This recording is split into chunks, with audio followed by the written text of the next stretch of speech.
A'udzu billahi minasy syaithanir rajim. Ya ayyuhalladzina amanu taqullaha haqqa tuqatih wa la tamutunna illa wa antum muslimun. Wa qala ta'ala fi ayatin ukhra, ya ayyuhalladzina amanu taqullaha wa qulu qawlan sadida yuslih lakum a'malakum wa yaghfir lakum dhunubakum wa man yuti'illaha wa rasulahu faqad faza fawzan 'azima. Ibadallah, usikum wa nafsi bitaqwallah wa ta'atihi faqad fazal muttaqun. Kedatangan Islam mengajak kita untuk melihat satu masalah dari sudut pandang yang berbeda. Selama ini hanya orang kaya melihat orang miskin.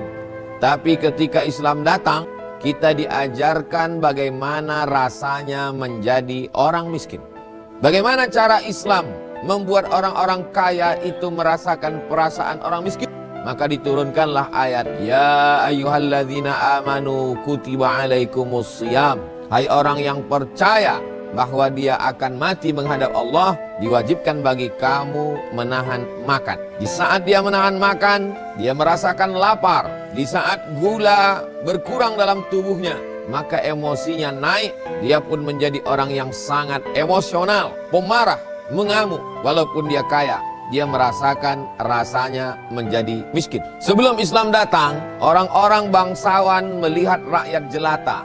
Begitu Islam datang, Islam mengajarkan bagaimana orang yang berkuasa, orang yang banyak harta, orang yang mulia merasakan bagaimana rasanya menjadi rakyat jelata yang tidak punya apa-apa. Maka disyariatkanlah haji ke Baitullah. Orang kaya memakai pakaian yang sama dengan yang dipakai fakir miskin. Orang yang bangsawan memakai kain yang sama dengan yang dipakai rakyat jelata. Islam mengajarkan bagaimana melihat satu masalah dari sudut pandang yang berbeda. Selama ini manusia melihat kematian dari perspektif orang hidup. Orang hidup melihat kubur, orang hidup melihat mayat, orang hidup melihat jenazah. Tapi begitu Islam datang, Islam mengajarkan, Islam menyadarkan, Islam memberikan pengetahuan yang baru bagaimana orang mati melihat kehidupan. Karena orang mati tidak pernah hidup lagi untuk bercerita tentang kematian. Orang yang sudah mati tidak pernah kembali pulang untuk bertukar cerita tentang pengalaman yang dia rasakan. Islam datang menceritakan itu semua. Itulah yang diceritakan oleh Nabi Muhammad sallallahu alaihi wasallam.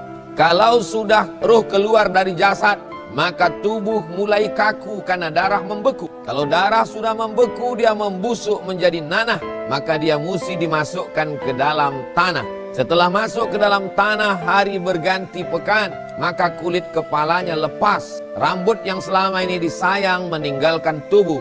Kuku-kuku orang kaya, perawatan kuku, kukunya lepas dari tangan. Kuku meninggalkan kulit. Lalu kemudian usus mulai membusuk, menggelembung, dan perut pun pecah. Bola mata keluar dari lubangnya. Lalu kemudian apa yang dilihat oleh orang mati? Kata Nabi Muhammad SAW, yang dilihat orang mati adalah pahala sedekah yang terus mengalir. Subuh, pahalanya mengalir. Zuhur, pahalanya mengalir. Asar, pahalanya terus. Maka yang mengalir itu bahasa Arabnya jariyah. Disebut dia dengan sodakoh jariyah. Itulah yang tidak pernah dilihat oleh orang hidup. Karena orang hidup tidak pernah mati. Nabi Muhammad datang bercerita. Pernahkah Nabi Muhammad mati? Belum. Tapi dia sudah dibawa menjumpai orang-orang mati. Dalam peristiwa besar, subhanalladzi asra bi'abdihi lailan minal masjidil haram ilal masjidil aqsa alladzi barakna haulahu linuriyah. Itulah beda kita dengan Nabi Muhammad SAW. Kita hanya baru mendengar. Mendengar belum tentu sama dengan melihat. Kita hanya baru mendengar cerita. Mendengar tak sama dengan menyaksikan. Nabi Muhammad yang sebelumnya mendengar, dinaikkan Allah levelnya menjadi linuriyahu. Kami perlihatkan kepadanya. Kita baru mendengar surga, Nabi sudah melihat surga. Kita baru mendengar arasy, Nabi sudah melihat arasy. Kita baru mendengar alam barzah, Nabi sudah melihat mereka yang sudah melewati alam-alam ghaib itu. Itulah yang dibawa Nabi sebagai oleh-oleh kenang-kenangan yang diceritakan kepada orang hidup didengar oleh sahabat, disampaikan kepada tabi'in, didengar tabi'in, disampaikan ke tabi'in, dengar tabi'in, disampaikan kepada imam mazhab, didengar imam mazhab, disampaikan kepada murid-murid mereka, sampailah ke guru mengaji kita, sampailah ke hari kita sholat Jumat hari ini, bahwa orang mati itu mendapatkan amal jariah. Amal jariah yang tidak putus adalah membangun masjid.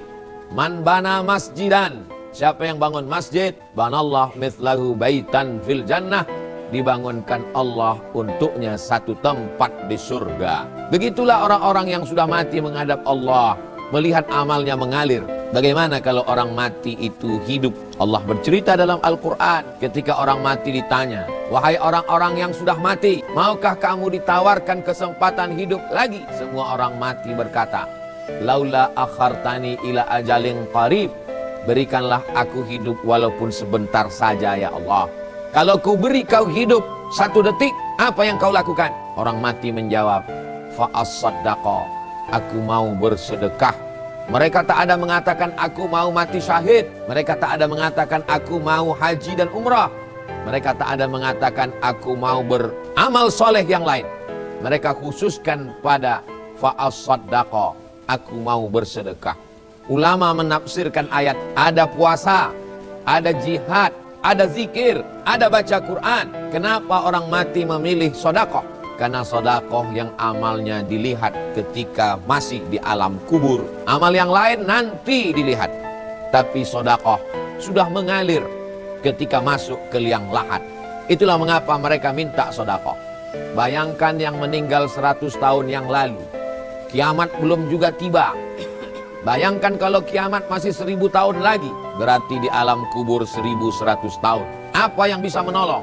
Anak tidak bisa membantu, istri akan menikah dengan orang lain, suami akan diambil orang, rumah akan dijual dibagi ke ahli waris. Yang bisa menolong hanyalah wakaf untuk masjid, infak, sedekah, wakaf barang benda yang tidak boleh hilang, wakaf tanah, wakaf semen, wakaf batu bata, wakaf kerikil.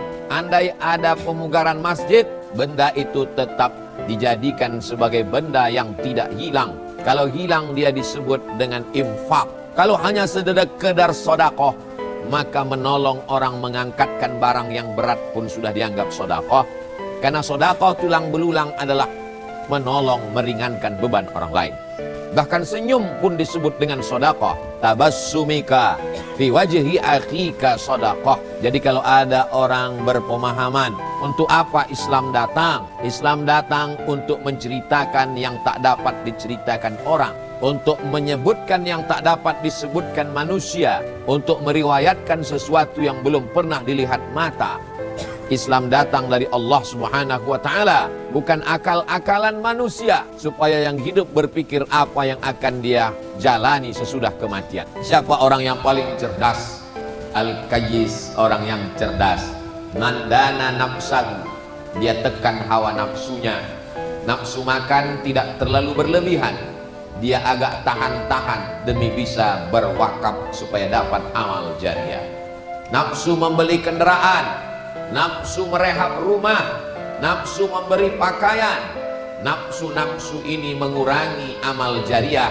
Tapi orang yang cerdas, nafsunya dia tekan, wa amila lima ba'dal maut, karena yang dia pikirkan, apa yang akan kubawa setelah nanti aku mati menghadap Allah Subhanahu wa ta'ala. Berapa banyak orang-orang kaya yang ada di Panipahan pada masa penjajahan Belanda? Mana mereka sekarang?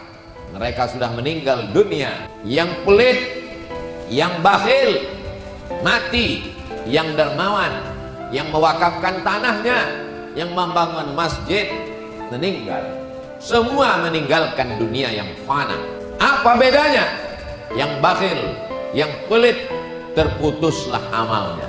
Yang dermawan, yang mewakafkan tanah, yang membangun masjid, 1 hari 5 kali mengalir pahala.